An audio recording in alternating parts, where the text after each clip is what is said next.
வணக்கம் ஃப்ரெண்ட்ஸ், நான் Kalai. Welcome to my channel. எல்லோரும் சந்தோஷமாக ரொம்ப ஹாப்பியாக இருக்கணும் அப்படின்னு தான் நான் நினைக்கிறேன். இன்றைக்கி நம்ம பார்க்க போகிறது சிம்பிளாக பொட்லி பட்டன் வச்ச மாதிரியான ஒரு ஸ்லீவ் டிசைன் தான். உங்களுக்கு புரிகிற மாதிரி ரொம்ப ஈஸியாக சொல்லித்தர போகிறேன். ஸ்லீவில் பைப்பிங் பண்ணுறதுக்காக நான் நார்மலாக லைனிங்கில் ஸ்லீவ் கட் பண்ணியிருக்கேன். எப்போவும் நம்ம யூஸ்வலாக கட் பண்ணுற மாதிரி தான் நான் கட் பண்ணியிருக்கேன். இதில் வந்து த்ரெட் பைப்பிங் வச்சு இதனுடைய கான்ட்ராஸ்ட் கலர் அவங்க கேட்ட பிங்க் கலரில் த்ரெட்டு வச்சு இன்சர்ட் பண்ணி பைப்பிங்காக ரெடி பண்ணி வச்ச பீஸை லைனிங் மேலே வச்சு 1/2 இன்ச்சு சீம் அலவன்ஸில் ஸ்டிச் பண்ணிகிட்ருக்கேன். ரொம்ப சிம்பிளாக சொல்லித்தர போகிறேன், ஈஸியாக சொல்லித்தர போகிறேன். பிகினர்ஸ் கூட கண்டிப்பாக இந்த டிசைன் வந்து நீங்கள் ட்ரை பண்ணலாம். பெரிய காம்ப்ளிகேஷனான ஒர்க்கு எதுவுமே இருக்காது, ரொம்ப ஈஸியாக இருக்கும். ஸோ த்ரெட் பைப்பிங் லைனிங்கில் மட்டும் பண்ணி முடிச்சாச்சு. ஒரிஜினலில் பார்த்தீங்க அப்படின்னா லைனிங்கை காட்டிலும் 2 சைடும் கொஞ்சம் அதிகமாக ஒரு 1.5 இன்ச் வரைக்கும் அதிகமாக இருக்கிற மாதிரி லென்த் வைஸ் நான் எடுத்திருக்கேன். அகலம் அதே அளவு தான், நம்ம எப்பவும் கொஞ்சம் 1/2 இன்ச் எக்ஸ்ட்ரா விட்டு தான் நம்ம கட் பண்ணுவோம் ஒரிஜினல். ஆனால் நீளம் பார்த்திங்க அப்படின்னா அதை விட கொஞ்சம் எக்ஸ்ட்ரா எடுத்திருக்கேன். இப்போ வந்து சென்ட்ரலில் இருந்து லெஃப்ட் சைடில் ஒரு 3/4 இன்ச்சு, ரைட் சைடில் ஒரு 3/4 இன்ச்சு, மேலே கீழே 2 பக்கமும் மார்க் பண்ணி 3/4 இன்ச் மார்க் பண்ணுங்கள். மார்க் பண்ணிவிட்டு ஸ்ட்ரெயிட் லைன் இன்ச் டேப் வச்சு ஸ்ட்ரெயிட் லைன் போட்டுக்கோங்க. நீங்கள் மார்க் பண்ண 3/4 இன்ச்சில் ஸ்லீவ் ரவுண்டு கிட்ட அந்த சென்டரில் இருந்து லெஃப்ட்டில் 3/4, ரைட்டில் 3/4, மேலேயும் நம்ம பாடியோட ஜாயின் பண்ணுவோம் இல்லையா, ஸ்லீவ் ஜாயின் பண்ணுவோம் இல்லையா, அந்த சென்டரில் இருந்தும் லெஃப்ட்டில் ஒரு 3/4 இன்ச், ரைட்டில் ஒரு 3/4 இன்ச் மார்க் பண்ணி இன்ச் டேப் வச்சு ஸ்ட்ரெயிட்டாக நீங்கள் லைன் போட்டுக்கோங்க. இப்போ இந்த மாதிரி பொட்லி பட்டன் நான் நிறையா செஞ்சு வச்சுருக்கேன். ஆல்ரெடி பொட்லி பட்டன் எப்படி செய்யணும் அப்படிங்கிறது எல்லாமே வீடியோஸ் வந்து நான் நிறைய போட்டிருக்கேன். டிசைனிங் பண்ணுற வீடியோஸ்லாம் நான் போட்டிருக்கேன், நீங்கள் பார்த்து தெரிஞ்சுக்கோங்க. இப்போ வந்து இதில் வந்து நம்ம முன்பக்கு குடஞ்சி வெட்டினதுக்காக வந்து நாச்சஸ் போட்டு அடையாளப்படுத்தியிருப்போம் இல்லையா, ஸோ அந்த சைடு பார்த்த மாதிரி இந்த பொட்லி பட்டனை வச்சு அந்த லைன் மேலே வச்சு நம்ம ஃபிக்ஸ் பண்ணணும். ஸோ நம்ம 3/4 இன்ச்சு லைன் போட்டதில் ஒரு சைடு லைன், இன்னொரு சைடு லைனை விட்டுருங்க. அதாவது அந்த நாச் போட்டிருப்பீங்க இல்லையா, அந்த பக்கம் அந்த சைடு போட்டிருக்கிற சென்டரில் இருந்து அந்த சைடு போட்டிருக்கிற அந்த லைன் மேலே அந்த நாச் போட்ட பகுதியை பார்த்த மாதிரி இந்த பொட்லி பட்டன்ஸை ஒவ்வொன்றா கேப் வந்து உங்களுடைய விருப்பப்படி வச்சுக்கலாம்.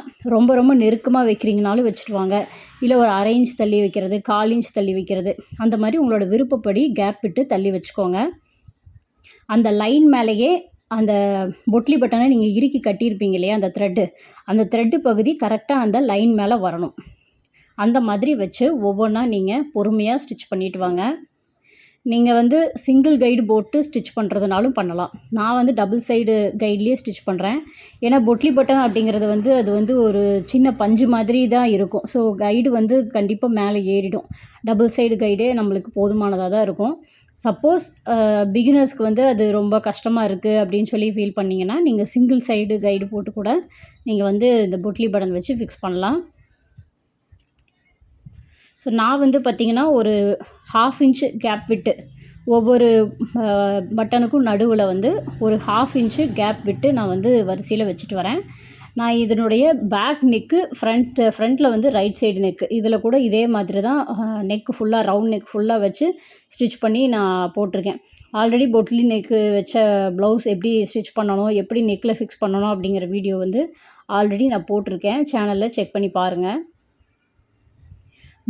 மேலேயும் பார்த்திங்க அப்படின்னா நம்ம தையலுக்கு வந்து ஒரு 1/2 இன்ச்சு தேவைப்படும் இல்லையா, ஸோ அதனால் ஒரு 3/4 இன்ச் அளவுக்கு முன்னாடியே நீங்கள் வந்து இந்த பட்டனை வச்சு எடுத்துருங்க.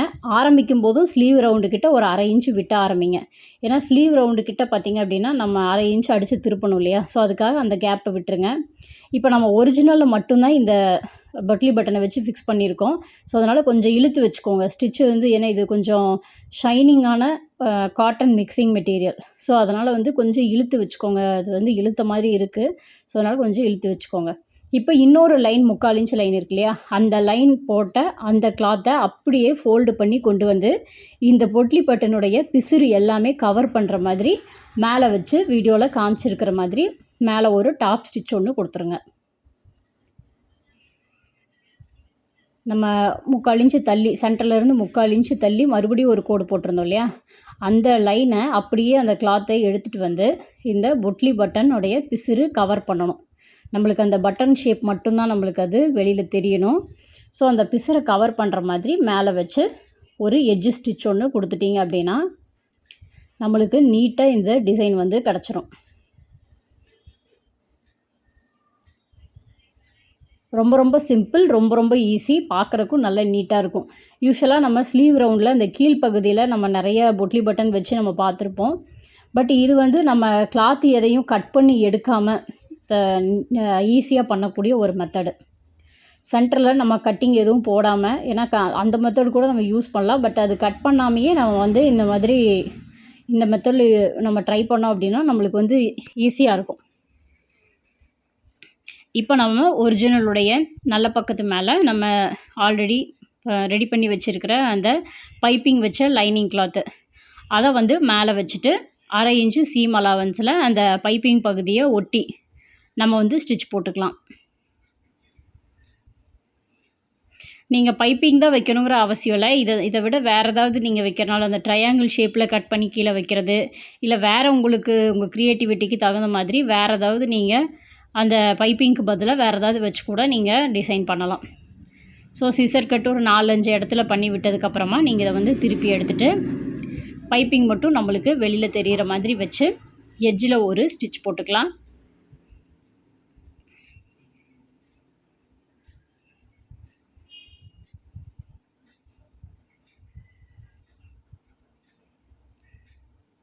ரொம்ப ரொம்ப ஈஸி, ரொம்ப ரொம்ப சிம்பிளாக பண்ணிடலாம். பிகினர்ஸ் எல்லாம் கூட கண்டிப்பாக ட்ரை பண்ணி பாருங்கள். நல்ல ஸ்லீவ் கட்டிங் பண்ண தெரிஞ்சிருச்சு, நல்லா லைனிங் எல்லாம் ஜாயின் பண்ணி நீட்டாக ஃபினிஷ் பண்ண தெரிஞ்சிருச்சு அப்படின்னாலே நீங்கள் அடுத்த ஸ்டெப்பு இந்த மாதிரி சின்ன சின்ன சிம்பிளான டிசைன் எல்லாம் பண்ண ஆரம்பிங்க. அப்போ தான் நீங்கள் அடுத்த லெவலுக்கு கண்டிப்பாக போக முடியும். எப்போவும் ஒரே மாதிரி நம்மளுக்கு தெரியாது அப்படின்னு சொல்லிட்டு ட்ரை பண்ணாமல் இருக்காதீங்க. சும்மா சின்ன சின்ன விஷயங்கள் இந்த மாதிரி சிம்பிளாக பண்ணக்கூடிய டிசைன்ஸ் எல்லாமே நீங்கள் பண்ண ஆரம்பிச்சிங்கன்னா தான் அதில் இருக்கிற நுணுக்கங்கள் உங்களுக்கு பார்க்குறத விட ப்ராக்டிக்கலாக நீங்கள் அதை செஞ்சு பார்க்கும்போது தான் இன்னும் அதில் என்னென்ன விஷயங்கள் இருக்குது, அதில் என்னென்ன ரிஸ்க் இருக்குது அப்படிங்கிறது எல்லாமே உங்களுக்கு தெரிய வரும். ஸோ அதனால் நீங்கள் வந்து கண்டிப்பாக பார்க்குறதோடு நிறுத்திடாமல் கண்டிப்பாக டைம் கிடைக்கும்போது இந்த மாதிரி நீங்கள் உங்களுடைய ப்ளவுஸ்கள்லையே நீங்கள் ஃபஸ்ட்டு ட்ரை பண்ணி பாருங்கள். அதுக்கப்புறமா நீங்கள் நல்லா வந்துருச்சு, இல்லை நம்ம இதை விட பெட்டராக இன்னொரு ப்ளவுஸில் வச்சு பார்க்கலாம் அப்படின்னு நினைக்கும்போது நீங்கள் கஸ்டமர் ப்ளவுஸில் நீங்கள் ட்ரை பண்ணி பார்க்கலாம். எதுவுமே ஃபஸ்ட்டு நீங்கள் உங்கள் ப்ளவுஸில் ஃபஸ்ட்டு நீங்கள் ட்ரை பண்ணி பாருங்கள்.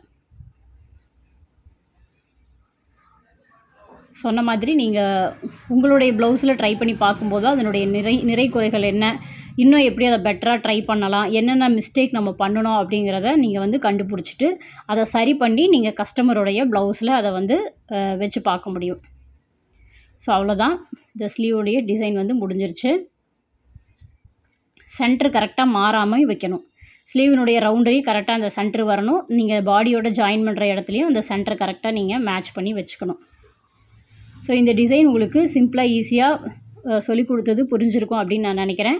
வீடியோ பிடிச்சிருந்தா கண்டிப்பாக சேனலுக்கு லைக் பண்ணுங்கள், ஷேர் பண்ணுங்கள், சப்ஸ்கிரைப் பண்ணுங்கள்.